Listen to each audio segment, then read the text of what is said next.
بسم الله الرحمن الرحيم.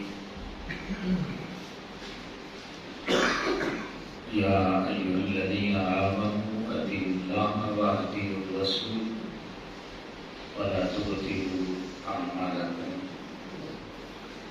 تمامی احباب کو السلام علیکم ورحمۃ اللہ وبرکاتہ.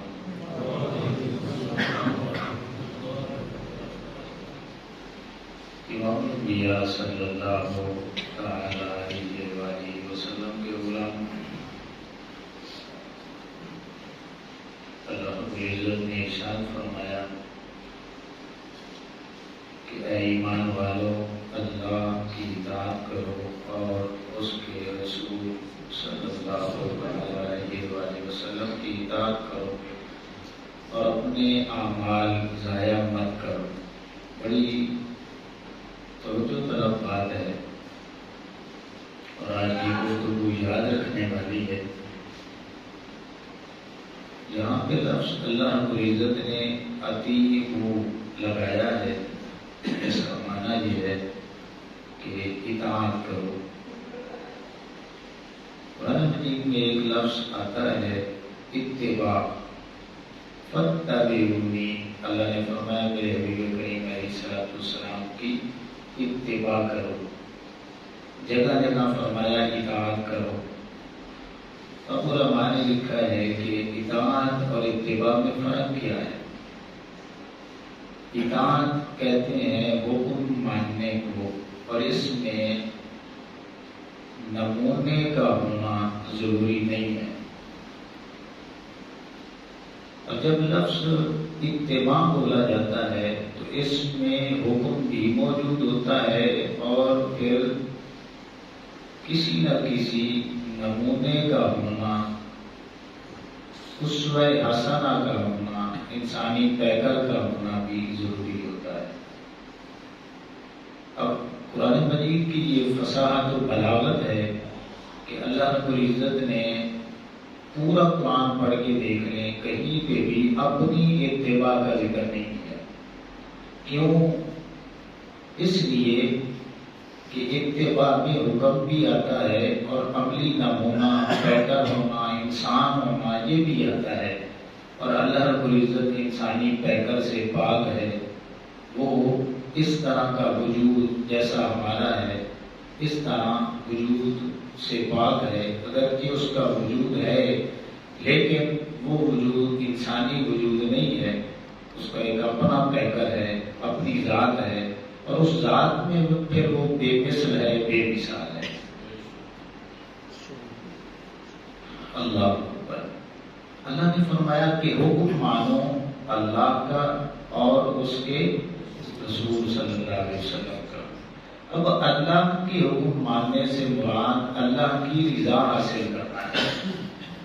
یہی لفظ جب آقا کریم علیہ السلام کے ساتھ لگا تو اس کا معنی بھی یہی بنا کہ میرے حبیب علیہ السلام کا حکم مانو. کیا مطلب؟ کہ رضا کے لیے. اور دوسری جگہ میں فرمایا کہ میرے حبیب کریم علیہ السلام کی اتباع کرو. کیا مطلب؟ جب اتباع کا، اطاعت کا لفظ آئے گا تو پھر ہر شخص کے ذہن میں یہ بات آئے گی کہ کوئی نمونہ بھی ہونا چاہیے. تو اللہ نے فرمایا اسی لیے اپنے ساتھ اطیعوا کا لفظ لگایا ہے، اپنے حبیب کریم علیہ السلام کے ساتھ اطیعوا کا بھی لفظ لگایا ہے، اتباع کا بھی لفظ لگایا ہے، تاکہ تمہیں پتہ چل جائے کہ جب اطاعت میرے ساتھ اٹیچ ہوئی تو اس کا مطلب یہ ہے حکم بھی ماننا ہے اور میری رضا کو بھی مد نظر رکھنا ہے. اور جب میرے حبیب کریم علیہ السلام کی اطاعت اور اتباع کی باری آئے گی تو تمہارے دل میں یہ بات بھی اتر جائے کہ میرے حبیب کریم علیہ السلام کا حکم بھی ماننا ہے اور پھر میرے حبیب کریم علیہ السلام کی جو اتباع ہے، جو عملی پیروی ہے، انسانی پیکر ہونا ہے، یہ ساری خوبیاں جو ہے وہ ساری کی ساری میں نے حبیب کریم علیہ السلام کے اندر رکھ دی ہیں. اب علماء نے اس آیہ کریمہ کے زمرے میں لکھا ہے کہ قبولیت اعمال کی دو شرطیں ہیں. کتنی شرطیں ہیں؟ دو شرطیں. سبھی بول رہے ہیں کتنی شرطیں ہیں؟ دو. ایک تو اللہ کی رضا کے لیے نیک عمل کیا جائے، اور دوسرا آقا کریم علیہ السلام کی سنت کا نمونہ ہونا ضروری ہے۔ ان دونوں میں سے اگر ایک بھی نہیں ہے نا، یعنی آپ عمل تو آقا کریم علیہ السلام کی سنت سمجھ کے کر رہے ہیں لیکن اس میں اللہ کی رضا نہیں ہے تو پھر بھی وہ قبول نہیں ہے۔ اور اگر آپ کا مقصد جو ہے وہ تو ہے اللہ کی رضا، لیکن آقا کریم علیہ السلام کے نمونے کے مطابق نہیں ہے، اسوہ حسنہ کے مطابق نہیں ہے، تو پھر بھی وہ آپ کی عبادت نہیں ہے۔ اللہ اکبر۔ امام انبیاء صلی اللہ علیہ وسلم کے علماء، آج کا ہمارا مضمون جو ہے وہ ہے ریاکاری کی مذمت۔ جب بندہ نیک عمل کرتا ہے، کوئی بھی نیک عمل ہو، تو وہ اللہ کے علاوہ کسی کے لیے کرے، ٹھیک ہے نا، اللہ کو تو اللہ کو مانتا ہے لیکن دنیاوی مقصد کے لیے کرے یا کسی کو دکھانے کے لیے کرے، وہی ریاکاری بن جاتی ہے۔ اگر کسی کو الہ مان کر کوئی اس کی عبادت کرے تو یہ شرک اکبر ہے۔ اگر الہ کو مان کے کسی کے دکھلاوے کے لیے یا دنیاوی فائدہ لینے کے لیے وہ عبادت کو کرتا ہے، سنوارتا ہے، اچھے انداز میں کرتا ہے، تو اسے شریعت کی زبان میں شرک اصغر یعنی ریاکاری کہتے ہیں۔ امید ہے میری بات آپ کو سمجھ آ رہی ہوگی۔ ایک شرک اکبر، ایک شرک اصغر۔ کسی کو خدا مان کے اس کی عبادت کی جائے اللہ کے علاوہ تو یہ شرک اکبر ہے۔ ایک بندہ اللہ کو تو اللہ مانتا ہے لیکن عبادت کسی کے دکھلانے کے لیے کرتا ہے تو اسے شریعت کی زبان میں شرک اصغر کہتے ہیں، جس کا دوسرا نام ریاکاری ہے۔ اللہ اکبر۔ تو اس کا مطلب یہ ہے کہ جو قبولیت اعمال کی دو شرطیں ہیں کہ اللہ کی رضا ہونا ضروری ہے، اگر اللہ کو اللہ مان کے پھر اس کی رضا نہ رہے تو وہ عمل جتنا بھی بڑا ہو وہ ریاکاری میں آ جاتا ہے، تو وہ قبول اس لیے نہیں ہوتا۔ اگرچہ آپ آقا کریم علیہ السلام کی سنت کے مطابق کر رہے ہیں لیکن اللہ کی رضا نہیں رہی، اس میں دکھلاوا آ چکا ہے، ریاکاری آ چکی ہے، تو وہ عمل بھی قابل قبول پھر نہیں ہوتا۔ ایک جگہ اللہ رب العزت نے فرمایا فَمَنْ كَانَ يَرْجُو لِقَاءَ رَبِّهِ فَلْيَعْمَلْ عَمَلًا صَالِحًا وَلَا يُشْرِكْ بِعِبَادَةِ رَبِّهِ أَحَدًا۔ اگر تم اپنے رب سے ملاقات کرنا چاہتے ہو تو بس نیک عمل کرو اور رب کی عبادت میں کسی ایک کو بھی اس کا شریک نہ بناؤ۔ اللہ اکبر۔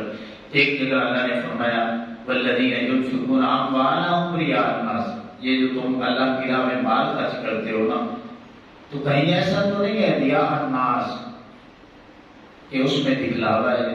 اللہ فرماتا اگر دکھلاوا ہے تو پھر کیا ہوگا؟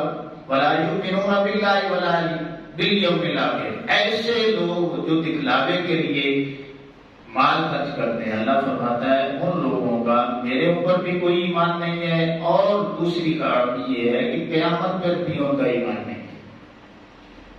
اب ایک حدیث پاک اشارتاً میں آپ کے سامنے رکھوں گا جو سیاستہ میں کئی مقامات پہ بے شمار کتابوں میں یہ حدیث پاک موجود ہے کہ قیامت والے دن آقا کریم علیہ السلام نے فرمایا 3 بندوں کا فیصلہ کیا جائے گا، شہید کا، عالم کا اور سخی کا۔ اللہ رب العزت تینوں سے ایک جیسا سوال کرے گا کہ دنیا میں میرے لیے کیا کر کے آئے، تو وہ جواب دیں گے مالک تیری خاطر ہم نے جان قربان کی، دوسرا کہے گا کہ میں نے تیری خاطر پڑھایا، تیسرا یہ کہے گا کہ میں نے تیری راہ میں مال خرچ کیا۔ اللہ فرمائے گا تم تینوں جھوٹ بولتے ہو، تمہارا یہ مقصد ہی نہیں تھا، تمہارا مقصد ایک کا بہادری ہے، ایک کا جو ہے وہ شہرت ہے، اور تیسرا جو ہے وہ سخی کہلوانا چاہتا تھا۔ دنیا میں یہ ساری عزتیں شانیں میں نے تمہیں دے دی، میری رضا مطلوب نہیں تھی، اس لیے اب حدیث پاک کے آخری جملے ہیں، حضور نے فرمایا صلی اللہ علیہ وسلم ثم امر به فصحب على وجهه ثم القي في النار، ان کو سیدھا بھی جہنم میں نہیں ڈالنا بلکہ ان کی جو ٹانگیں ہیں اوپر کرو، سارے کا نیچے کرو اور ان کا چہرہ گھسیٹ کے جہنم کا ایندھن بنا دو۔ اب دیکھیں ایمان بھی ہے، عمل بھی ہے، نیک ہیں، کتنے بڑے اعمال ہیں، لیکن جہنم کا ایندھن کیوں بن رہے ہیں؟ ریاکاری کی وجہ سے، دکھلاوے کی وجہ سے۔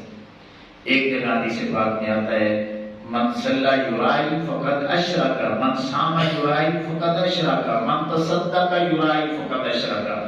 جس نے دکھاوے کے لیے، دکھلاوے کے لیے نماز پڑھی اس نے شرک کیا، یہ شرک اصغر ہے، ریاکاری۔ جس نے دکھلاوے کے لیے روزہ رکھا اس نے شرک کیا، جس نے دکھلاوے کے لیے صدقہ و خیرات کیا اس نے بھی شرک کیا۔ شرک اصغر مراد ہے، ریاکاری مراد ہے۔ اب عمومی طور پہ روزہ وہ واحد عبادت ہے جس میں ریاکاری نہ ہونے کے برابر ہے، لیکن آقا کریم علیہ السلام نے فرمایا جب تک بندہ اس کا اظہار نہیں کرتا اس وقت تک وہ ریاکار نہیں ہوتا۔ جب وہ منہ بنائے، لوگوں کو بتائے اور پھر اپنے اعضائے بدن سے ظاہر ہونا ثابت کرے تو وہ اتنی پاکیزہ عبادت، اس میں بھی ایک باریک سا جو سراخ آ جاتا ہے نا، اسے ریاکاری سے آقا کریم علیہ السلام نے تعبیر کیا۔ اللہ اکبر۔ اب یہ بنیادی بات جو ذہن میں رکھنے والی ہے کہ یہ نفس امارہ کا جو موافقانہ عملہ ہے اس کا نام ریاکاری ہے۔ پیچھے ہم نے تفصیلی طور پہ یہ گفتگو کی ہے کہ نفس امارہ کے 3 حملے ہوتے ہیں، ایک منکرانہ، ایک مخالفانہ اور ایک جو ہے موافقانہ۔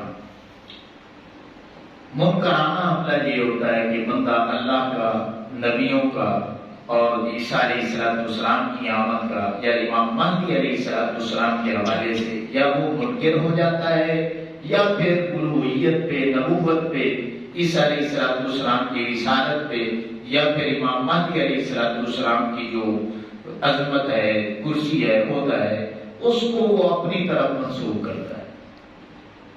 تو اس دنیا میں ایسے لوگ بے شمار جو ہیں وہ آئے ہیں، آتے رہیں گے۔ اور آپ کو پتا ہوگا یہ 3-4 دن پہلے فیصل آباد میں ایک عورت نے نبوت کا دعویٰ کیا ہے، پتہ ہے آپ کو؟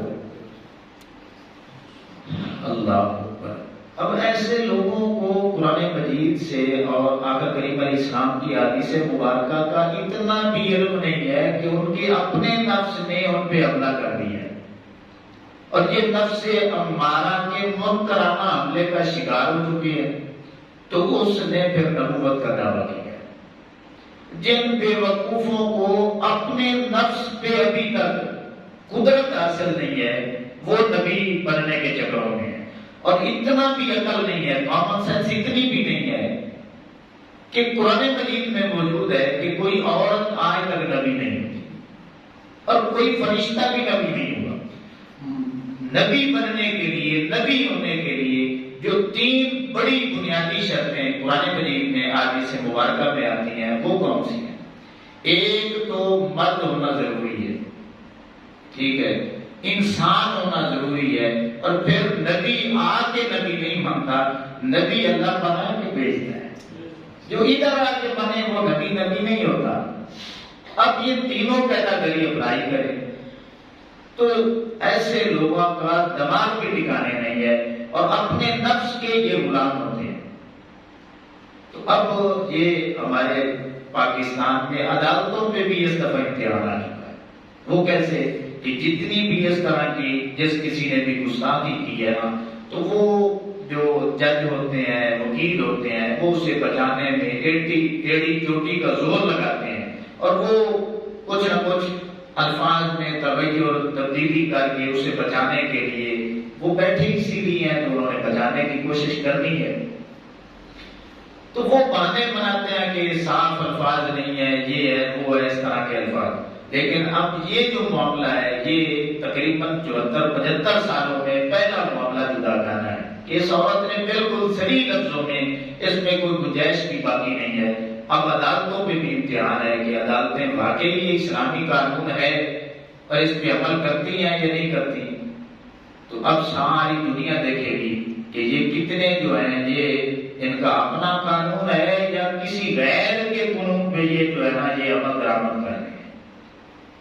تو ایسے جو لوگ ہیں یہ صرف ہمارا کام نہیں ہے، یہ دینی تنظیموں کا، تحریکوں کا کام نہیں ہے۔ آپ نے ایمان بچانا ہے تو آپ نے بھی کھڑے ہونا ہے، یہ ذہن میں رکھنا ہے۔ آپ اپنے درجے میں، یہ نہیں ہے کہ اپنا درجہ جو ہے، آپ کے پاس موبائل ہے، دیگر ذرائع ہیں، ایسے ملعون اور بے وقوف قسم کے جو لوگ ہیں ان کو آپ نے کبھی بھی سپورٹ نہیں کرنا، مذمت کرنی ہے۔ اور جس درجے میں آپ کو علماء گائیڈ کریں، سمجھائیں کہ اس درجے تک الحمدللہ قانونی کارروائی ہوگی تو قانونی کارروائی کے ذریعے اسے پھانسی کے پھندے تک پہنچایا جائے۔ 295 لگی ہے تو یہ لگنی چاہیے۔ اس کی وجہ یہ ہے کہ اس میں کوئی کنسیشن ہی نہیں ہے، رعایت نہیں ہے، کہ اس کے بالکل صریح الفاظ ہیں۔ تو یہ میں بتانا چاہتا ہوں کہ یہ نفس امارہ کے منکرانہ حملے کا شکار ہو رہے ہیں۔ اب یہ سادے لفظوں میں بات سمجھ رہے ہیں، اس دنیا میں جتنے لوگ بھی الوہیت کا دعویٰ کرنے والے گزرے ہیں، آپ کو پتا ہے فرعون نے کہا میں رب ہوں، تو اتنا بڑا بادشاہ ہو کہ اس کا بھی عمل ٹھکانے نہیں تھا۔ آپ یہ مرزا قادیانی کی روحانی خزائن کتاب پڑھے، اس کے متعلق ان کے اپنے ماننے والوں نے لکھا ہے کہ یہ بندہ میراث کا مریض تھا، اور میراث کا جو مریض ہوتا ہے پرانے حکیموں سے آپ ملیں، آپ کو وہ بتائیں گے کہ اس کا دماغ جو ہے نا وہ بھی ٹھکانے نہیں ہوتا۔ اب جس بندے کا دماغ بھی ٹھکانے نہ ہو اس کو دنیا نبی مان لیتی ہے، تو اس کو تو چاہیے کہ وہ پہلے دماغ کا علاج کروائے، پھر وہ دینی تعلیمات حاصل کرے، اور پھر اپنا ایک دائرہ ہے اس میں رہے۔ اس سے جب بھی وہ پڑھے گا تو وہ کہیں وہ الوہیت کا دعویٰ کرے گا، کہیں نبوت کا کرے گا، کہیں پھر وہ مجددیت کا کرے گا، کہیں مہدویت کا کرے گا، کہیں عیسیٰ علیہ السلام ہونے کا کرے گا۔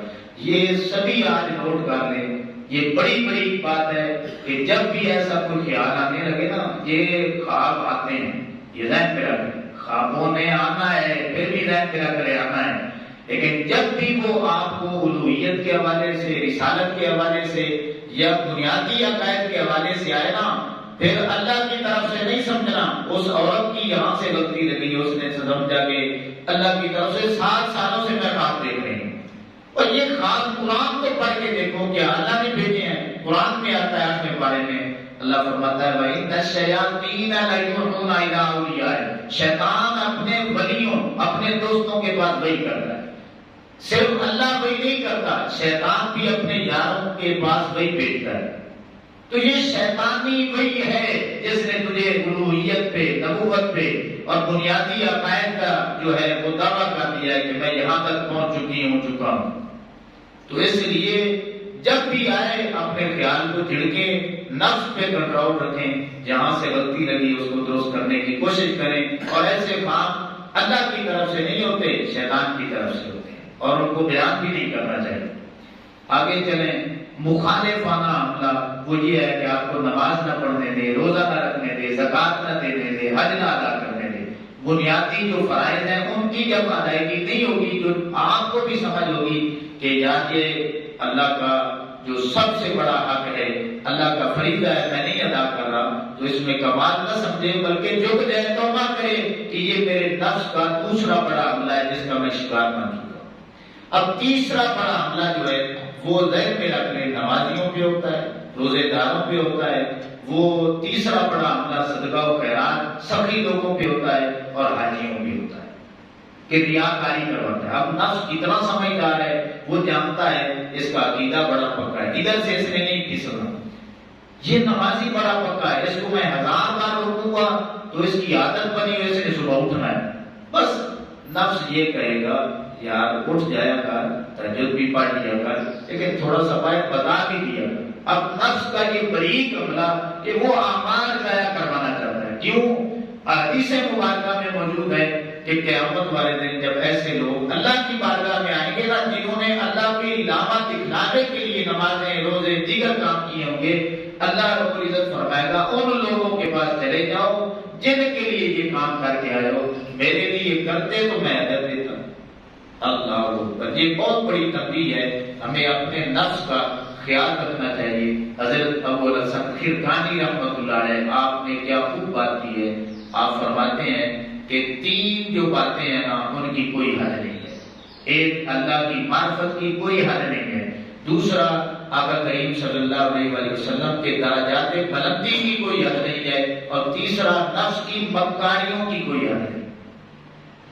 تو نفس کی مکاریاں جہاں سے چور چوری کرتا ہے نا، ہم نے ان رستوں پہ پہلے دکھانے ہیں، سب پہلے، کہ یہ نفس ہمارا کا منکرانہ حملہ تو نہیں ہے ہمارے اوپر، مخالفانہ حملہ تو نہیں ہے، یا موافقانہ حملہ تو نہیں ہے۔ جہاں سے چور آتا ہے وہاں پہ پہلے دکھائیں گے تو پھر چور کبھی بھی چوری نہیں کر سکے گا۔ سلطان بہو رحمۃ اللہ علیہ کا بڑا ہی پیارا شعر ہے، آپ فرماتے ہیں کہ اللہ پڑھے ہوں پڑھ حافظ ہوئے ہوں، نہ گیا حجابوں پردہ ہو، پڑھ پڑھ عالم فاضل ہوئے ہوں، تے طالب ہوئے ہوں زردہ ہو، 6,000 کتاباں پڑھیاں تے ظالم نفس نہ مرتا ہو، پر فقیراں کسے نہ ماریا باہو، تے ظالم چور اندر دا ہو۔ یہ اندر بیٹھا ہوا ہے، ہم سارے کالے کرتوت کر کے نہ شیطان کے اوپر ڈالتے۔ علماء نے لکھا ہے شیطان چھوٹا دشمن ہے، نفس بڑا دشمن ہے، ٹھیک ہے نا؟ نفس اتنا بڑا دشمن ہے کہ قرآن مجید میں آتا ہے کہ شیطان کو شیطان بنانے والا بھی نفس ہے، شیطان کو شیطان بنانے والا نفس ہے۔